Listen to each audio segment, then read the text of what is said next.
Assalamualaikum warahmatullahi wabarakatuh. Nah, aku ada info untuk iktikaf ya guys, di Masjid Atin, Jakarta Timur. Nah, aku ikut yang tanggal 16 April, terus baliknya di tanggal 17 April. Satu malam aja ya guys. Yang pernah nonton video aku itikaf tahun lalu masih sama ya posisi masjidnya dong. Dan ini nih spot yang paling oke itu ya aku buka lapak di luar sini. Nah, nah di sini aku ngeliat pengurus masjid ya lagi bawa nasi box tuh. Dan nggak usah khawatir juga. Walaupun banyak yang jual, ternyata dapat gratisan juga loh. Habis sholat maghrib, langsung pada ngantri untuk ngambil jatah nasi boxnya. Sampai ada yang gak kebagian tuh kalau telat sampai ngantrinya ya. Dulu aku pernah tanya sama security-nya, karena ini tuh donatur ya yang ngasih. Jadi kita gak bisa nebak lauknya apa gitu yang bakalan dikasih. Jadi kadang beda-beda tiap harinya. Dan ini tuh aku bersyukur banget, aku beruntung lauknya dapet rendang. Wow, lumayan ya. Nah, kalau udah kayak gini, makanan berat lumayan ya. Pas dimakan bisa sampai buat sahur juga. Nah, aku lanjut mau bayar zakat fitrah. Zakat fitrah ya? Oh iya.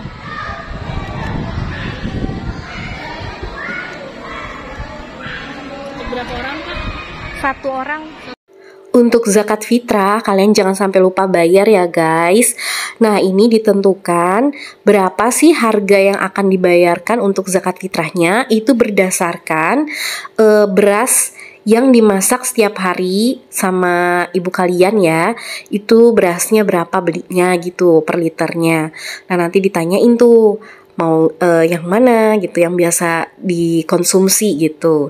Nah, setelah itu melakukan kayak akad lah gitu dan doa karena supaya ya lancar lah rezeki untuk kemudian harinya. Nah, ini habis sholat isya ada sambutan dari pengurus masjid dan juga langsung ceramahnya dulu ya guys sebelum melakukan sholat rawih. Dengerin ya. Semoga segala niat baik kita, amal ibadah kita, puasa kita, menyalur tarawih kita semuanya diterima oleh Allah Subhanahu wa taala.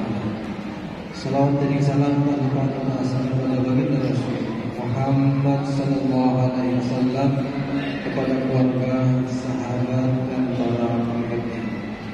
Masyaallah muslimin rahimakumullah.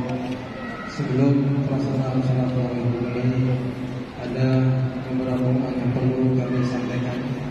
Tugas tarawih pada kesempatan ini di malam yang ke-26 Ramadan 1444 Hijriah, Ahad tanggal 1 13 sebagai penutup Ramadan. Orang-orang Bapak Haji Irfan Syah Putra Imam Imam Ustaz Rahmat Taufik Syahhutar Asli Wilayah Kepala Ustaz Haji Islam. Kemudian Simul Quran besok ba'da salat subuh dengan kami Kepala Ustaz Haji Syahril Ali Basa Asli yang ke-20. Kemudian kaji iktikaf ba'da salat tarawih pukul 20.30 sampai selesai dengan narasumber Dr. Kiai Izal Saleh Zainal Emah dan yang lain Imam yang lain Ustaz Muhammad Rafi Al-Badari. Lalu sekalian ini menyampaikan menjalankan zakat infak sedekahnya diarahkan untuk menuju lantai dasar pasukan Atin. Di sana ada staf lembaga ambil zakat. Kemudian yang pertama ada yang kemarin juga 2.828.500 rupiah. Jazakumullah khairan jazaa. Semoga infak sedekah sekalian diterima oleh Allah Subhanahu wa taala. Ma'asyiral muslimin rahimakumullah. Pelaksanaan untuk Ramadan salat tarawih dan witir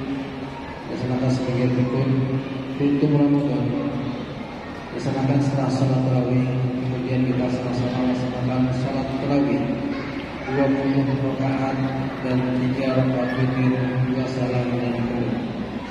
Bagi Bapak Ibu yang melaksanakan 11 rakaat, setelah melaksanakan 8 rakaat di lantai salat, untuk sholat witirnya kami arahkan menuju lantai dasar di ruang serbaguna. Kami siapkan imamnya.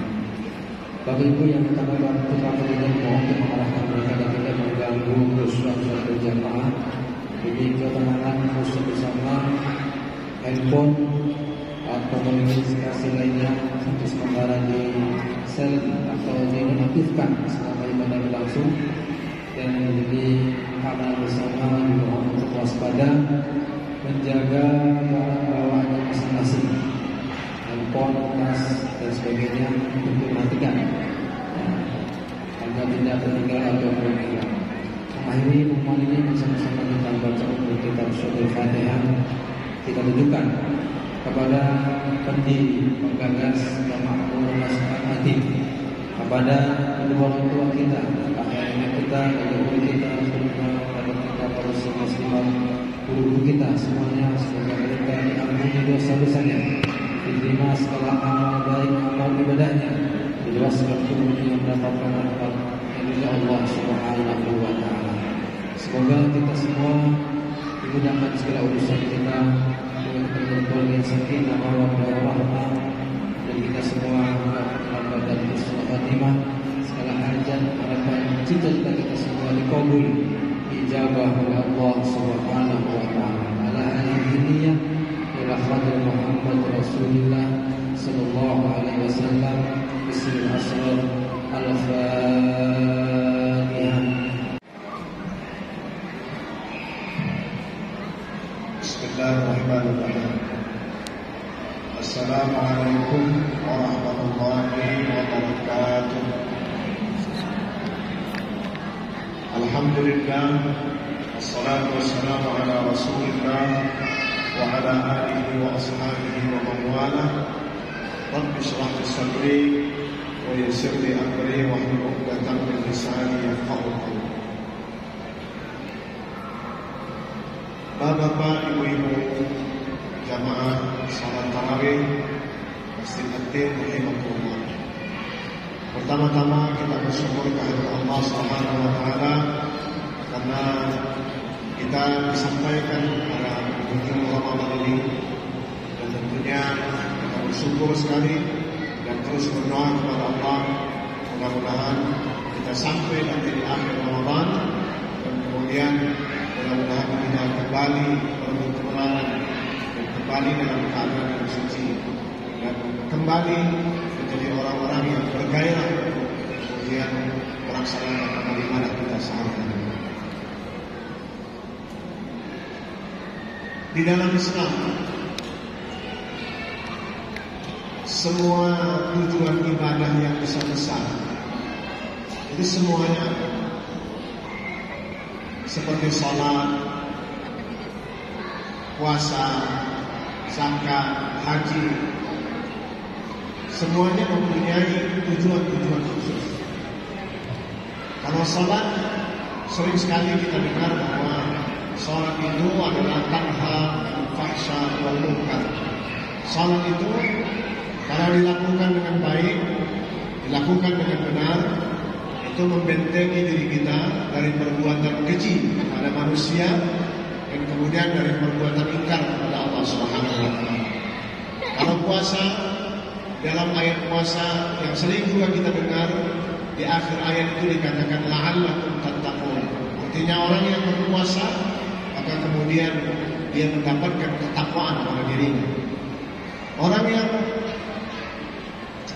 berzakat disebutkan di dalam Al-Quran bahwa khudh min amwalihim sadaqah tutahhiruhum wa tuzakkihim biha, bahwa zakat itu membersihkan harta dan kemudian membersihkan jiwa orang dari kekikiran dalam dirinya.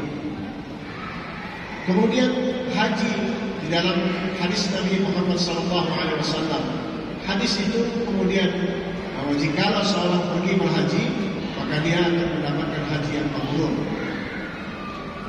Nah, tujuan-tujuan ini tentunya harus kita manfaatkan dalam setiap amalan yang kita lakukan. Di bulan Ramadan, pada waktu kita berpuasa, maka tujuan maksimal kita adalah menjadi orang yang bertakwa kepada Allah Subhanahu wa Ta'ala. Kita sering mendengar kata takwa. Takwa itu mengerahkan seluruh jiwa dan raga kita untuk mengabdi kepada Allah Subhanahu wa Ta'ala. Mencapai ketakwaan ini karena di dalam surah Al-Baqarah tentang puasa disebut dengan kata la'anna.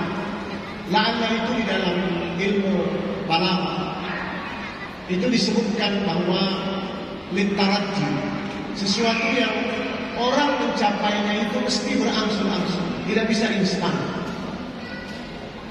Kemudian dikatakan syai'un yasruhu husuluhu, sesuatu yang sulit sebenarnya untuk dicapai oleh seorang manusia. Tapi tidak ada yang mustahil walaupun itu sulit, karena setiap kesulitan itu pasti datang kepada kita. Misalnya dikatakan bahwa kita ini diuji dengan kepahitan. Disebutkan wala nabluwannakum bisyai'in minal khawfi wal ju'i wa naqsin minal amwali wal anfusi wal thamarat. Itu semua yang disebutkan Allah dalam ayat itu adalah kepahitan bagi manusia. Ada rasa takut, ada kekurangan harta, ada kehilangan jiwa, ada kemudian masalah pangan, semua ketakutan. Tapi ada juga ujian yang Allah berikan yang disebut dengan perhiasan dunia. Di dalam surah Al-Imran ayat 14 dan seterusnya itu dikatakan bahwa manusia, kata Allah, zuyyina lin-nas, manusia itu dihiasi dengan keinginan-keinginan dalam dirinya. Dan keinginan-keinginan dalam dirinya menurut manusia adalah hal-hal yang positif. Tapi bagi Allah itu bisa saja mengganggu stabilitasnya sebagai seorang manusia, sebagai seorang khalifah, sebagai orang yang ingin menuju kepada ketakwaan. Disebutkan di dalam ayat itu bahwa manusia diberikan perhiasan, baik itu wanita kalau dia seorang laki-laki, kalau dia laki-laki perempuan maka dia seperti dipuji, dihiasi dengan seorang laki-laki. Kemudian anak, kata Allah, kemudian harta benda yang terbuat dari emas, kemudian kuda-kuda, kemudian binatang ternak dan perkebunan yang besar. Tapi kata Allah, itu semuanya tidak lebih baik. Maka Allah katakan ayat selanjutnya, qul a'unabbi'ukum bi khairin min dzalikum. Kata Allah, apakah ingin aku beritahu kepada kalian wahai manusia yang lebih baik daripada itu? Allah sebutkan lilladzina taqaw 'inda rabbihim. Allah katakan, tapi yang lebih baik itu hanya ditujukan bagi orang yang bertakwa.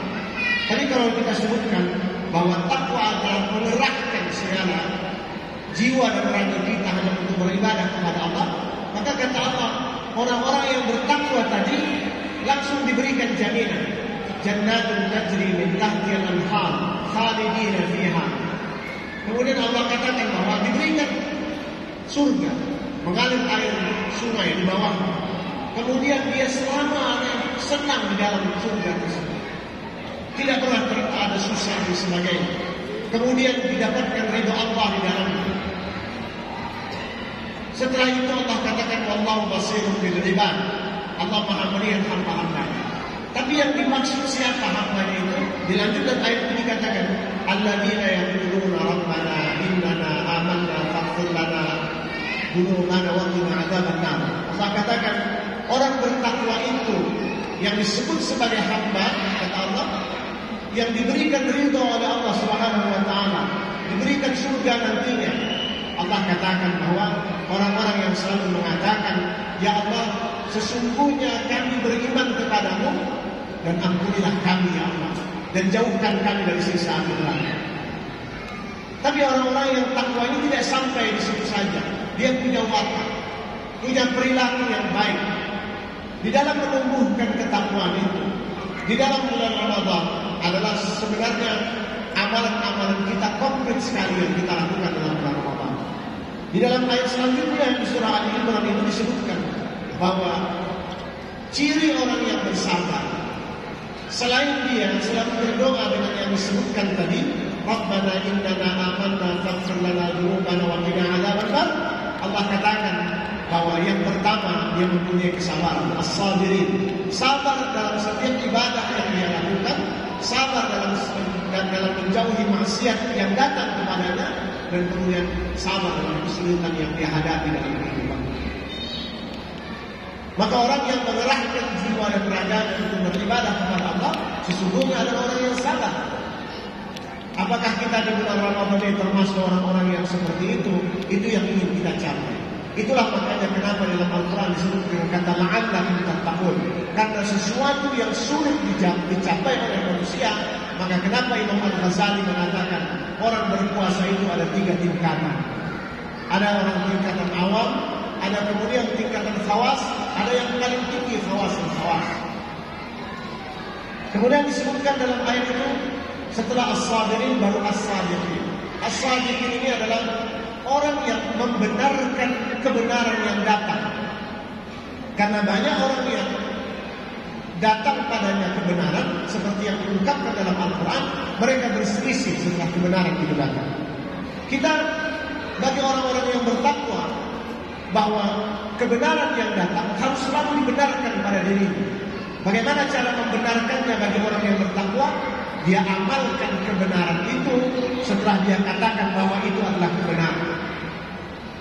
Tidak diperselisihkan, tidak diperdebatkan, tapi dilaksanakan kebenaran tersebut. Baru kemudian yang ketiga, sifat yang ketiga adalah al-qanitin. Orang yang tunduk kepada Allah. Orang bertakwa itu orang yang tunduk, orang yang taat, orang yang merendahkan diri di hadapan Allah. Maka kita, jikalau kita berada di hadapan Allah Subhanahu wa taala, maka kita diminta merendahkan diri di hadapannya. Kalau kepada manusia, kita diminta merendahkan hati. Tapi kepada Allah, merendahkan diri. Apa yang dimaksud dengan al-qanitin atau merendahkan diri di hadapan Allah? Tidak meminta balasan pada amalan yang kita lakukan. Karena orang yang selalu meminta amalan pada apa yang dia lakukan, itu seperti dikisahkan di dalam hadis Nabi, bahwa sebenarnya orang yang meminta itu adalah orang yang tidak ikhlas pada amalan yang dia lakukan, tidak mengerahkan seluruh jiwa dan raganya untuk kemudian dia mengabdi kepada Allah Subhanahu wa taala.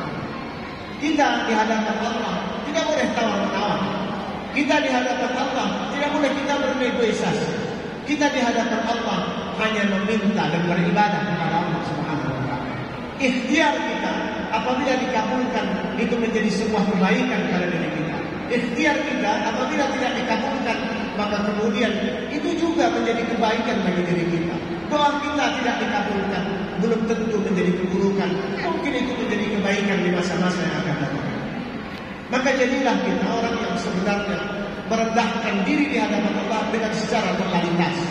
Jangan harapkan apa yang kita berikan kepada Allah. Kalau Allah katakan kita diberikan pahala, pasti itu diberikan pahala. Tapi apakah pahala itu menjadi sebuah satu-satunya yang membuat kita menjadi mulia? Maka jawabannya bukan. Karena ternyata Nabi Muhammad SAW mengatakan innamal a'malu binniyat, bahwa setiap amalan itu tergantung niatnya. Kalau niatnya ikhlas lillahi ta'ala, ketika kita beramal beribadah kepada Allah, maka kita akan mendapatkan ridha dari Allah Subhanahu wa taala. Kemudian sifat yang selanjutnya adalah al-munfiqin, orang yang suka berinfak. Nabi mengajarkan kita diminta berinfak setiap hari. Nabi mengajarkan kita berinfak di pagi hari. Bahkan ketika kita berinfak di pagi hari, malaikat berdoa kepada kita, kepada Allah Subhanahu wa taala untuk kita yang berinfak. Katanya kepada Allah, ya Allah, berikan gantinya kepada orang yang berinfak pada pagi hari. Tapi dia katakan juga, ya Allah, berikan kehancuran kepada orang-orang yang kikir dan tidak berinfak di pagi hari. Maka kita diminta untuk berinfak, memberikan nafkah. Berapa yang diperintahkan memberikan itu? Berapa yang kita mampu? Berapa yang kita punya? Di dalam Al-Quran disebutkan bahwa orang yang baik itu adalah orang yang memberikan apa yang dia cintai. Di dalam surah Al-Baqarah ayat 187 dikatakan seperti ini, bahwa apa yang dia cintai diberikannya kepada dzul qurba, kepada karib kerabat, baru kepada wal yatama wal masakin, terus Allah urutkan seperti itu. Maka mari kita menjadi orang yang berinfak, memberikan kebaikan kepada orang lain. Kalau di bulan Ramadan, memberikan kebaikan, berbuka puasa dan sebagainya. Kemudian sifat yang kelima adalah al-mustaghfirina bil ashar. Orang yang memohon ampun di waktu sahur. Orang yang memohon ampun di waktu sahur ini, Allah Subhanahu wa taala menggambarkan bahwa waktu sahur itu adalah waktu yang paling baik bagi seseorang untuk melakukan ibadah. Maka kenapa di dalam hadis Nabi dikatakan ketika kita berpuasa, tasahharu fa inna fis sahuri barakah. Para ulama mengatakan tasahhur ini punya pengertian yang banyak. Bukan hanya masalah ibadah salat qiyamul lail, tapi di dalamnya juga kita makan pada waktu sahur. Itu juga mempunyai juga ibadah. Maka ketika dikatakan tasahharu fa inna fis sahuri barakah, maka bangunlah di waktu sahur. Maka lakukan ibadah yang kita mampu di waktu sahur. Karena di waktu sahur itu banyak ampunan-ampunan yang turun kepada kita. Jamaah salat tarawih. Maka mari kita di dalam bulan Ramadan ini terus meningkatkan ibadah-ibadah. Ini Ramadan sudah akan berakhir. Mari terus kita tingkatkan amal ibadah kita. Kemudian kita ingin meraih yang terbaik dalam hidup. Karena janjinya Rasulullah SAW, kalau kita ketemu Ramadan, disebutkan ketemu Jumat ke Jumat, ketemu Ramadan ke Ramadan, dikatakan kafaratul dzunub, maka akan menjadi pengampun bagi dosa-dosa. Kita beruntung kalau kita ketemu bulan Ramadan. Ada orang yang tidak beruntung ketemu di bulan Ramadan. Kenapa? Karena dia tidak mampu melakukan ibadah di bulan Ramadan. Karena dia tidak melaksanakan ibadah di bulan Ramadan. Adalah orang-orang yang merugi ketika dia mendapatkan ampunan di bulan Ramadan karena ketemu bulan Ramadan tapi tidak melaksanakan amalan-amalan di bulan Ramadan. Mari kita lakukan semaksimal mungkin. Pesan Allah Subhanahu wa taala dikatakan di dalam Al-Qur'an, "Fattaqullaha mastata'tum." Saya selalu katakan bahwa bertakwa itu bukan melihat orang lain yang berbeda dengan kita, tapi bertakwalah dengan semampu kita. Bertakwalah dengan apa yang Allah berikan kepada kita. Bertakwalah kemudian dengan segala apa yang kita punya. Tidak sama dengan orang lain, pasti tidak sama dengan orang lain. Tapi nilai bukan Allah, bukan manusia yang memberikannya, tapi nilai Allah yang memberikannya kepada manusia. Makanya di dalam Al-Quran dikatakan ciri orang yang bertakwa adalah orang yang paling mulia di sisi Allah Subhanahu wa taala. Dikatakan inna akramakum indallahi atqakum. Orang yang paling mulia, orang yang bertakwa. Orang yang bertakwa adalah orang yang paling mulia di sisi Allah Subhanahu wa taala. Mari kita raih ketakwaan ini, karena kesempatan ini dikhususkan di bulan Ramadan. Kesempatan ini hanya diberikan di bulan Ramadan dan ada di bulan Ramadan. Walaupun sebenarnya itu adalah sesuatu yang sulit yang kita dapatkan karena terlalu banyak godaan-godaan yang datang kepada kita. Mudah-mudahan inspirasi kecil-kecilan ini menjadi kita sadar bahwa kita sebenarnya bukan orang yang sempurna.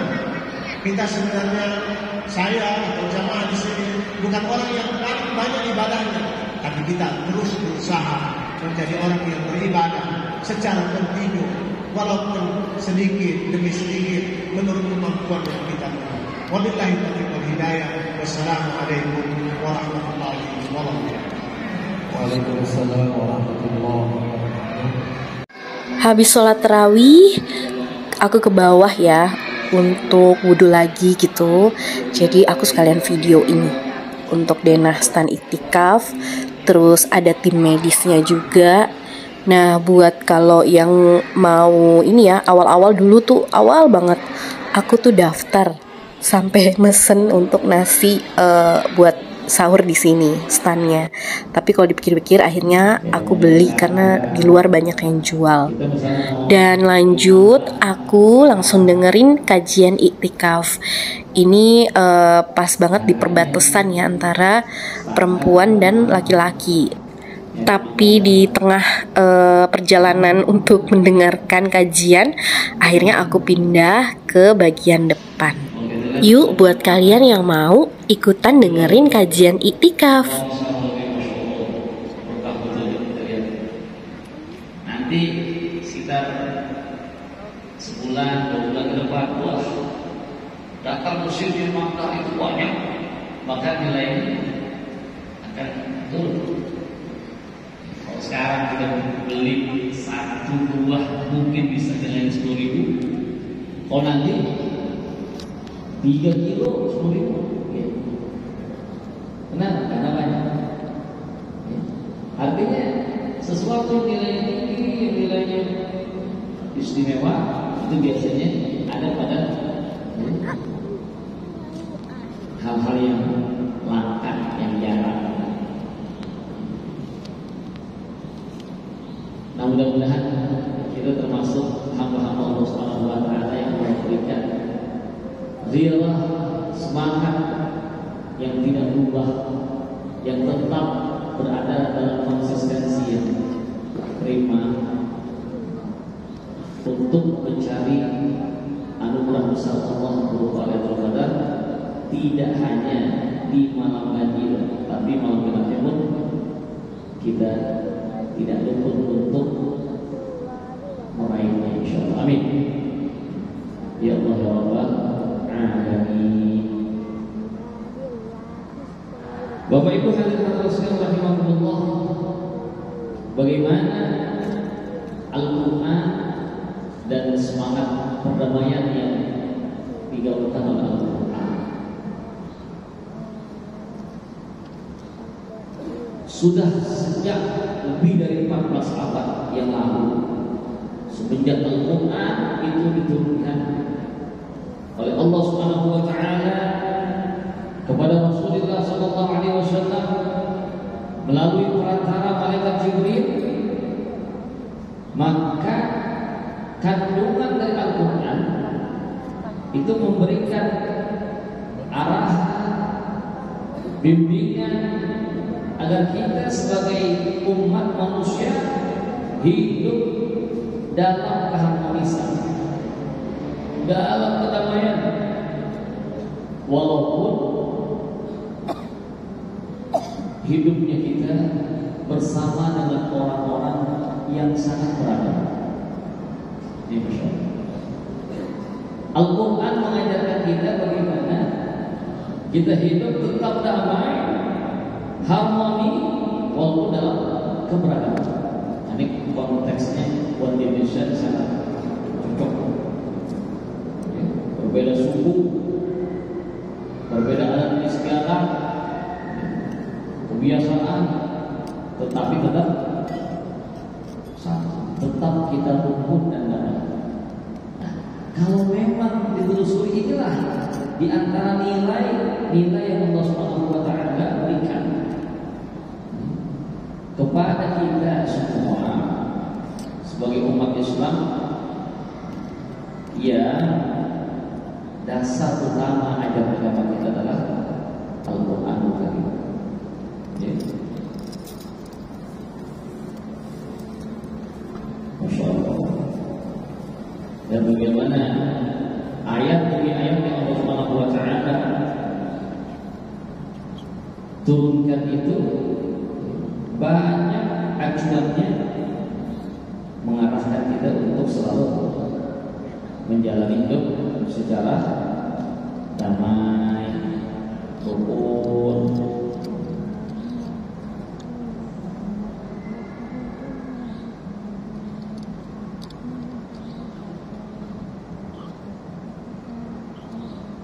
Saya kutip salah satu ayat Al-Quran, yaitu surah Al-Baqarah ayat 28 dari di awal saya bacakan. Bismillahirrahmanirrahim. Qala Allah tabaraka wa ta'ala, a'udzu billahi as-sami'il 'alim minasyaitonir rajim. Bismillahirrahmanirrahim. Ya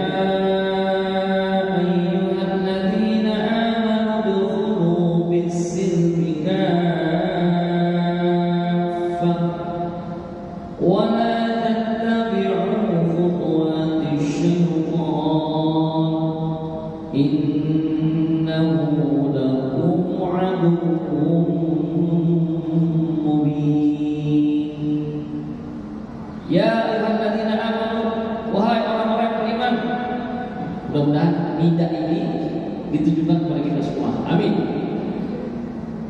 Ya ayyuhalladzina amanu, wahai orang-orang yang beriman, udkhulu fis-silmi kafah, masuklah kamu ke dalam agama Islam secara kafah, secara total, secara menyeluruh.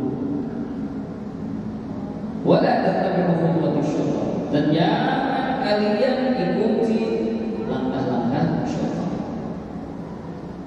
Innahu lakum aduwwun mubin, sesungguhnya syaitan itu adalah musuh yang nyata buat kalian. Ini menarik, kita akan bahas. Syaitan dinyatakan musuh yang nyata, padahal syaitan itu makhluk yang tidak nyata. Bagaimana syaitan menjadi musuh yang nyata, padahal syaitan adalah musuh yang tidak nyata? Permusuhan syaitan terhadap manusia adalah sebuah permusuhan yang nyata. Nah, kita masuk pertama, kita bahas tentang kata asil. Ya ayyuhalladzina amanu udkhulu fis-silmi kafah. Asil, wahai orang-orang yang beriman, masuklah kalian ke dalam asil. Apa asil? Ya, agama Islam kafah secara total. Yang Allah Subhanahu wa taala gunakan pada ayat ini surah Al-Baqarah ayat 28 adalah udkhulu fis-silmi, masuklah kalian ke dalam as-silm, bukan udkhulu fil Islam. Ada apa di balik firman Allah Subhanahu wa taala tersebut? Udkhulu fis-silm, bukan udkhulu fil Islam. Nah, as-silm menurut para mufassir maknanya bisa dua. Yang pertama yang dimaksud dengan as-silmu bukan Islam. Yang dimaksud udkhulu fis-silmi kafah adalah udkhulu fi dinil Islam.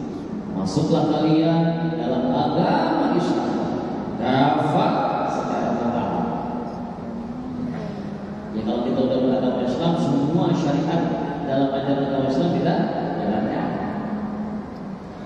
Jangan sepotong-sepotong, jangan milih-milih. Ya, saya Muslim, sholat insya Allah saya lakukan, cuma kalau subuh ya insya Allah lah, mudah-mudahan boleh nggak gitu? Saya cocok banget dengan ajaran agama Islam, cuma supaya subuh doang tuh masih kurang masuk akal. Subuh kurang masuk akal gimana? Boleh seperti itu. Masuk dalam agama Islam, masuk secara kafah, secara menyeluruh. Makna kedua, Allah Subhanahu wa taala firman, "Udkhulu fis-silmi", masuklah kalian dalam agama Islam, fis-silmi. As-silmu adalah yang dimaksud perdamaian. Damai. Dari sini saja kita bisa menarik sebuah kesimpulan bahwa antara al-Islam dan as-silm memiliki satu akar kata yang sama. Maka keduanya merupakan dua entitas yang tidak bisa dipisahkan satu sama lain. Islam dengan perdamaian itu tidak bisa dipisahkan. Artinya orang yang memeluk Islam, orang yang berislam tanpa mengedepankan nilai-nilai perdamaian, apakah kepada orang lain yang berbeda agama atau orang lain dalam satu agama, maka bisa diyakini bahwa dia belum mengamalkan nilai-nilai ajaran Islam. Ya. Orang yang mengaku sebagai Muslim, namun dia tidak menerapkan nilai-nilai perdamaian dalam hidupnya, dalam perilakunya, dalam tutur katanya, maka sesungguhnya dia belum mengamalkan ajaran agama Islam. Masya Allah. Jadi, kita coba lihat apa pendapat para pakar tafsir yang biasa kita ambil ulama besar kita itu Profesor Dr. Muhammad bin Syihab dalam tafsir al-Misbah. Apa pendapatnya Pak Bin Syihab tentang ayat ini? Menurut beliau, ayat Al-Quran surah Al-Baqarah ayat 208, udkhulu bis-silmi kafa, ini menunjukkan bahwa agama Islam adalah agama yang mendamaikan, yang menjadikan kedamaian, yang mengusahakan adanya perdamaian. Agama Islam adalah agama yang menyelamatkan. Bahkan kalau dalam rasa, Islam itu adalah agama yang lezat dan nikmat. Ini pendapat saya, Pak Polisian. Agama Islam adalah agama yang mudah, agama yang tidak mempersulit, agama yang ringan, agama yang tidak memberatkan, agama yang menyenangkan, bukan ajaran agama yang menakut-nakutkan. Masya Allah. Alhamdulillah ala ni'matil imani wal Islam. Kita harus mensyukuri terus nikmat iman Islam yang ada dalam diri kita. Mudah-mudahan akan bisa kita pertahankan sampai akhir hayat. Amin. Amin. Ya Rabbal Alamin.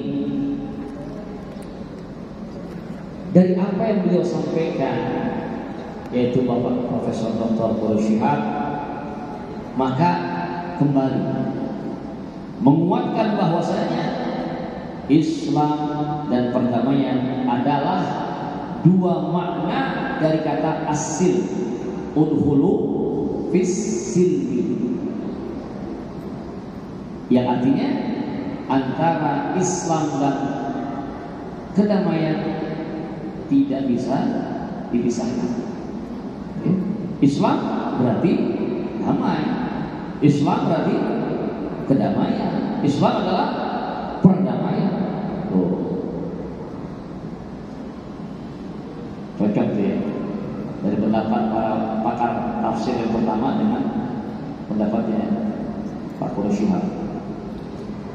Kita lihat lagi pakar-pakar tafsir yang lain. Saya mengutip di sini seperti kalam dari ahli tafsir Mustafa Al-Maraghi dan juga kalam dari Sayyid Al-Alusi, kemudian Imam Al-Qurtubi. Beliau itu menggarisbawahi bahwa makna global dari ya ayyuhan ladina amanu khulu bis-silmi kafah. Mereka ketika membahas tentang ayat tersebut tentang asil, maka yang pertama kali beliau utarakan manusia itu terbagi menjadi dua golongan besar. Ada kelompok orang-orang yang baik, ada kelompok orang-orang yang rusak, yang tidak baik. Golongan pertama yaitu kelompok manusia yang baik adalah manusia yang hanya hidupnya itu mengharap ridha Allah, mengharapkan ridha Allah atas segala perbuatannya, mengutamakan perdamaian dalam hidupnya.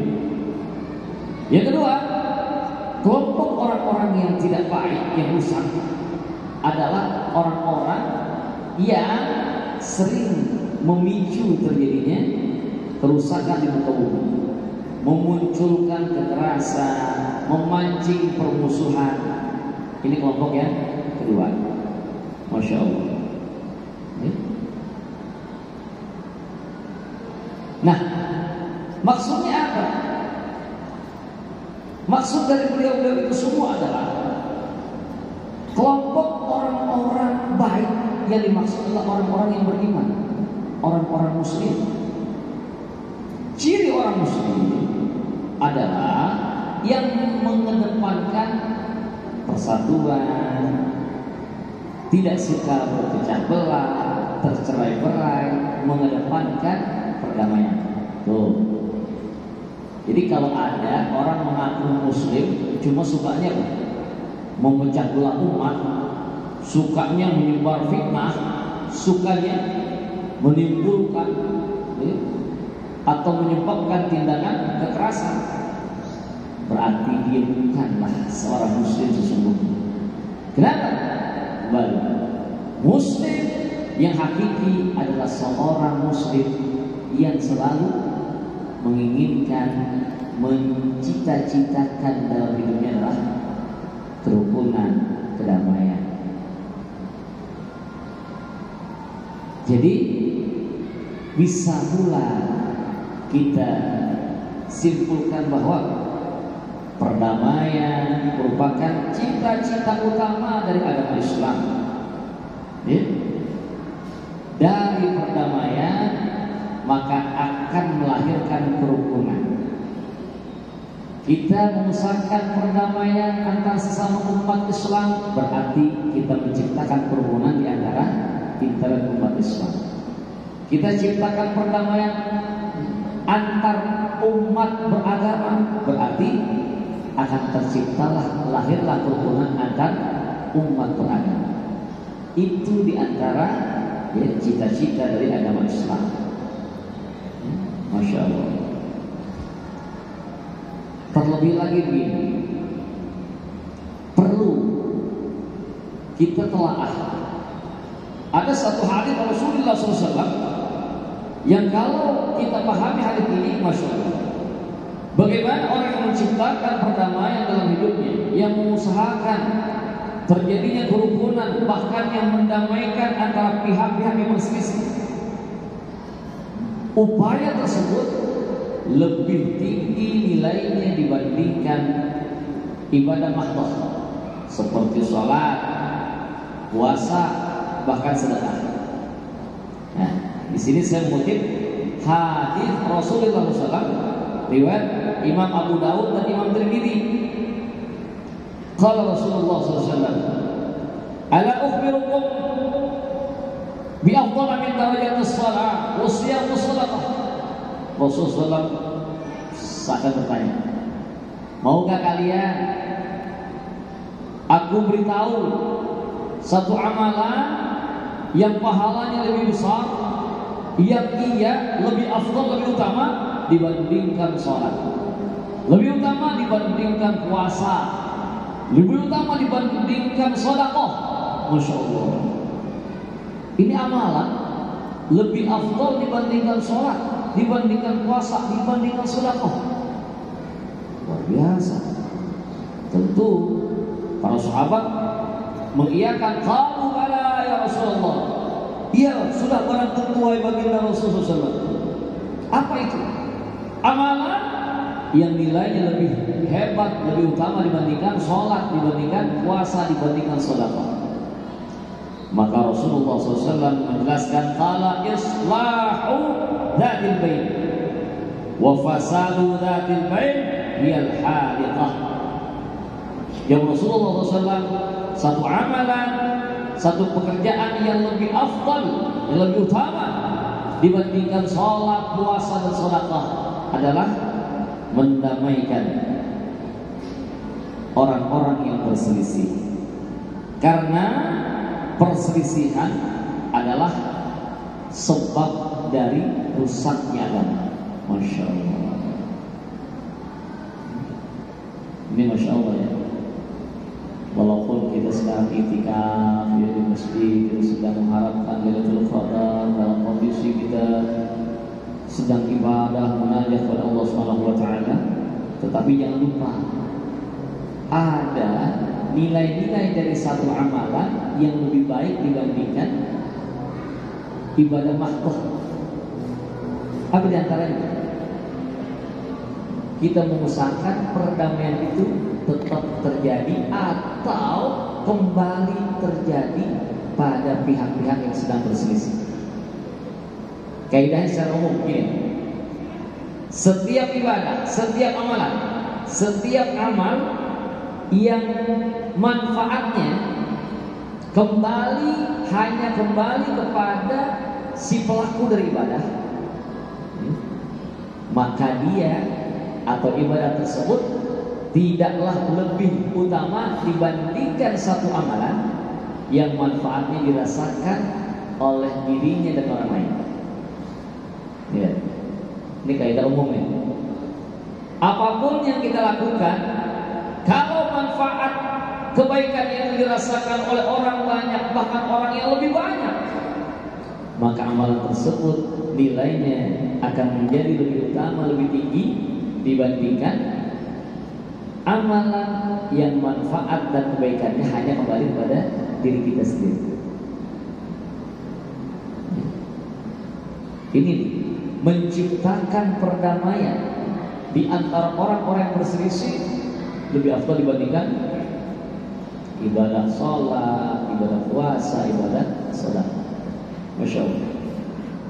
Makanya menyambut dari hadis Rasulullah SAW tersebut, ada lagi hadis Rasulullah SAW yang lainnya. Baginda Rasulullah SAW bersabda, la an akuna fi hajati akhi yawman ahabbu ilayya min an a'taqifa fi masjidi hada syahra. Ini jamaah sekalian, alhamdulillah ya, kita semua yang gak ada halangan, yang gak ada hambatan untuk bisa i'tikaf ibadah ya di masjid di asyir awakhir, malam-malam harinya, luar biasa. Ini anugerah Allah. Cuma kalau sekiranya kita mau i'tikaf, ternyata ada seorang saudara kita kah, tetangga kita kah, bahkan keluarga kita, ya keluarga terdekat, misalnya istri, ya, udah punya istri? Belum? Katanya udah. Oh sekarang belum. Bisa gitu ya? Bisa dua identitas dong. Ya? Istri, anak. Kan kita hidup itu bukan kita sendiri ya. Kita punya fungsi sebagai orang tua, berarti ada hak anak atas diri kita. Kita menjalankan fungsi misalnya sebagai suami, berarti ada hak istri atas diri kita. Pokoknya saya mau i'tikaf, ya, kamu mau gimana serah. Ya. Baginda Rasulullah Sallallahu Alaihi Wasallam bersabda, la an akuna fi hajati akhi yawman ahabbu ilayya min an a'taqifa fi masjidi hadha syahr. Aku menemani saudaraku untuk memenuhi kebutuhannya. Aku menemani saudaraku untuk menolong dia. Ya, kalau kita analogikan berarti aku meluangkan waktu untuk mendamaikan pihak-pihak yang bertikai.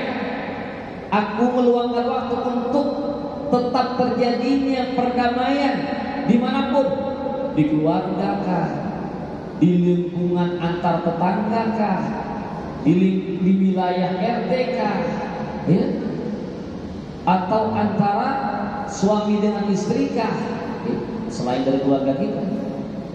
Itu sabda Rasulullah SAW, beliau lebih cintai untuk melakukan hal tersebut dibandingkan beriktikaf di masjid beliau, di Masjid Nabawi selama sebulan. Subhanallah. Jelas kan? Kenapa begitu? Karena satu amalan yang pahala dan kebaikannya akan berimbas, akan dirasakan oleh orang lain, itu lebih utama, lebih afdal dibandingkan satu amalan yang kebaikan manfaatnya hanya kembali kepada si pelaku dan ibadah. Masya Allah. Ini sinkron antara hadis Rasulullah SAW yang satu dengan yang lain. Makanya kembali bahwa menciptakan, melestarikan atau mengusahakan satu perdamaian itu merupakan amalan yang nilainya lebih baik dibandingkan sholat, puasa atau sholat. Masya Allah. Saya sudah siapin ini buat malam ini ada beberapa poin nih. Cuma kata MC waktu saya cuma sampai jam 10:30 dan sekarang sudah menunjukkan jam 22.30. Ya. Baru sampai ya ayyuhan ladina amanu udkhulu fis-silmi, baru di sini. Kafahnya belum, wala tattabi'u khutuwatis syaitan innahu lakum aduwwun mubin. Ya. Cuma kita semua berjalan sesuai dengan aturan. Aturannya ini saya di bawah MC ini, karena MC ini master of ceremony-nya.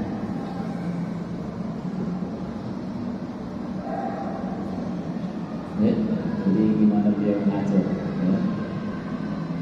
Mungkin ya, penjabarannya sampai di situ dulu, karena kita akan pancing atau kita akan buka nanti sesi tanya jawab setelah acara makan bareng. Bukan, pancing bukan. Oh sudah lupa. Ini bagian snack gitu. Biasanya kan kalau acara di banding, ya sabar ya, kita akan bagikan dulu ya, amplop ya. Cuma kosong amplopnya, biar diisiin berjamaah. Ya, gimana? Baik jemaah, ya, demikian dulu sementara paparan dari Al-Fatih tentang Al-Quran yang merupakan sumber dasar dari agama Islam.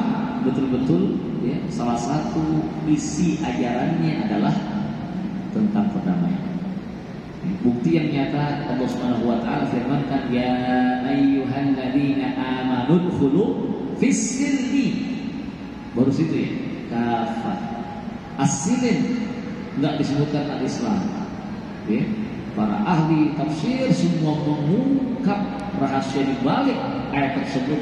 Itulah satu pemaknaan yang tidak bisa dipungkiri bahwa antara Islam dengan as-silm bermakna sama. Islam dan perdamaian adalah satu akar kata. Muslim pasti orang yang mengamalkan nilai-nilai perdamaian. Muslim orang yang mengusahakan perdamaian. Kalau seorang muslim namun dirinya memicu terjadinya perpecahan, memicu terjadinya pertikaian, berarti dia tidak sedang mengamalkan keislaman. Karena Islam dan perdamaian adalah dua makna yang satu, tidak bisa saling dipisahkan. Demikian, mudah-mudahan bermanfaat. Kita tunggu dari ronde acara berikutnya. Foto. Siapa mereka yang dizalimi? Alladzina ukhriju min diyarihim, mereka yang diusir dari kampung halamannya. Mereka yang diusir lagi ibadah, diperangin, ditembak-tembakin, itu diusir dan seterusnya. Kalau yang begitu sih diizinkan untuk kita kembali memerangi. Jangan diam aja. Ya lu pada pengen nembakin gue. Iya dah, gak apa-apa dah. Bismillahirrahmanirrahim, syahid Allah. Ya dah gitu. Ya. Kalau itu urusannya, kita harus membela diri, kita harus mempertahankan diri, kita harus berjuang membela agama. Batasannya gitu. Cuma kalau enggak, terhadap orang-orang non-muslim yang tidak mengganggu, yang tidak memerangi, ya, tidak menyakiti kita, maka kita tetap di anjurkan bahkan diwajibkan untuk hidup secara rukun dan damai. Rasulullah SAW marah betul kalau ada umat Islam yang mengganggu dari kafir dhimmi. Man ada dhimmiyan faqad ada. Barang siapa menyakiti orang kafir dhimmi, orang kafir yang hidup bersama-sama dengan kaum muslimin, disakiti, Rasulullah marah. Berarti dia telah menyakiti aku. Ini kalau yang hidupnya damai. Kalau yang menyakiti, apalagi sampai memerangi, sampai melakukan ekspansi ke wilayah kita. Nah, ayatnya tadi. Dan disitulah saatnya umat Islam untuk mengangkat senjata berjihad di jalan Allah. Ya. Rasul pamitan dulu. Ya. Wahai Aisyah, bolehkah aku untuk bersama Allah bermunajat kepada Allah malam ini? Jawab Aisyah gimana? Ya. Wahai baginda Rasul, sesungguhnya aku sangat senang bersamamu, tetapi aku mengerti bagaimana kebutuhanmu kepada Allah. Aisyah mengizinkan artinya. Baru Rasulullah SAW lakukan sholat. Disitulah kita harus bijak. Kadang-kadang kita orang laki ini kurang-kurang. Kita nemenin istri belanja aja malas banget. Kayak saya, alhamdulillah saya masih menuju olahraga gitu. Badminton saya senang gitu. Badminton 2 set, 3 set masih ayo dah. Kalau nemenin bini, kenapa cepat capek saya ini? Setelah dengerin kajian iktikaf, semua para jamaah diperbolehkan istirahat ya guys. Jadi boleh tidur gitu kan. Nah ini udah waktunya untuk sholat qiyamul lail. Jadi aku bangun. Masya Allah guys, bacaan imamnya mendayu-dayu, nikmat banget.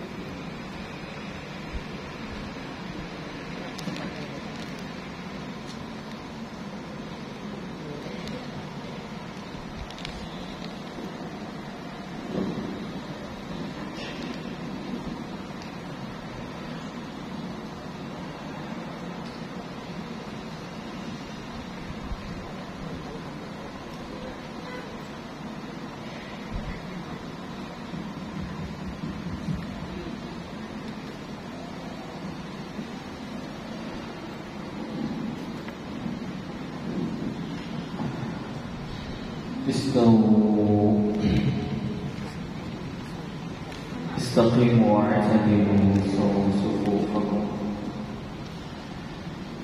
فإن تسمية الصفوف من تمام إقامة الصلاة.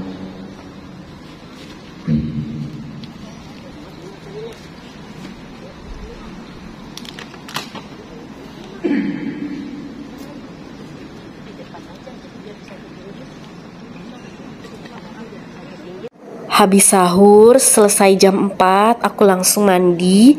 Jadi fresh banget, sekalian prepare buat sholat subuh. Alhamdulillah, aku sholat subuh dapat saf di depan. Nyempetin ngerekam juga pas azan subuh.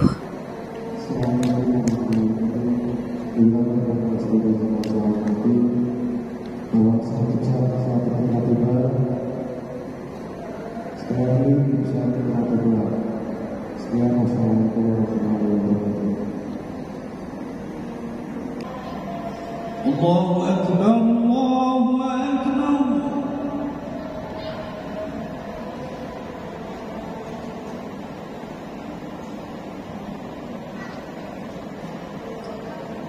Allahu Akbar, Allahu Akbar.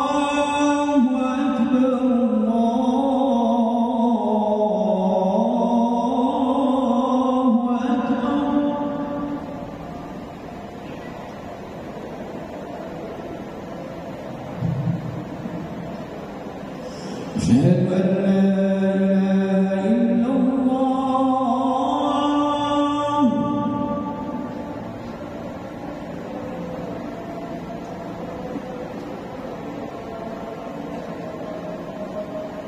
أشهد أن لا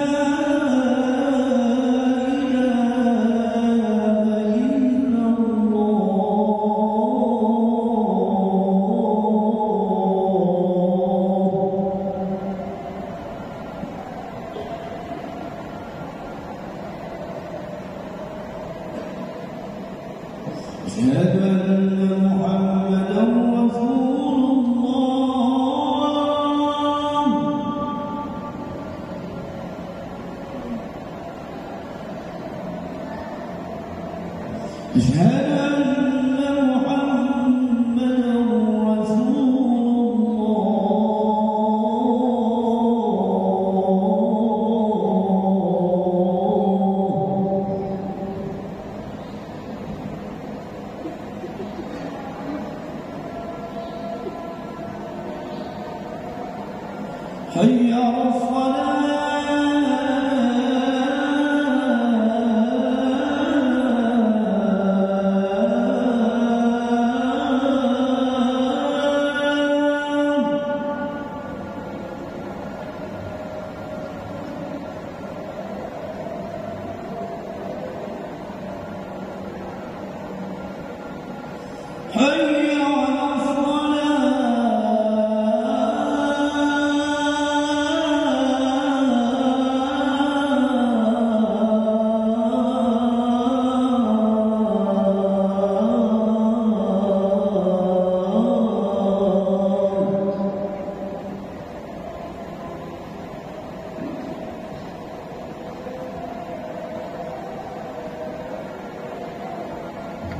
خير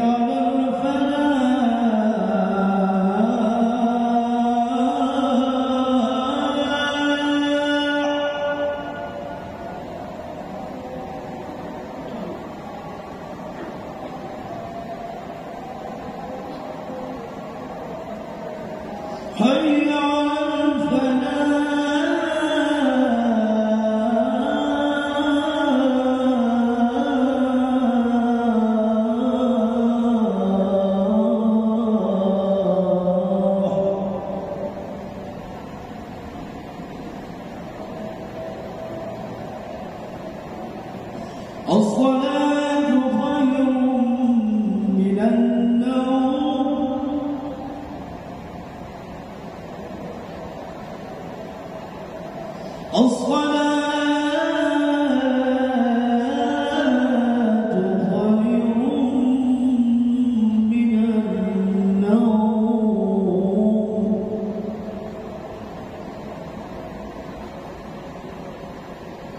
الله أكبر الله أكبر لا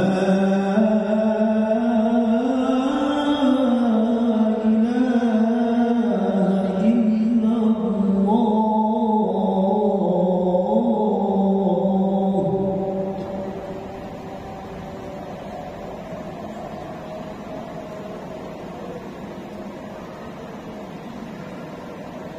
Habis sholat subuh, aku langsung cus pulang ke rumah. Karena hari Senin ya, takutnya macet, ada orang mau kerja dan segala macem gitu ya. Jadi ini tuh suasananya benar-benar masih agak gelap, tapi langit udah mulai kelihatan matahari bersinar.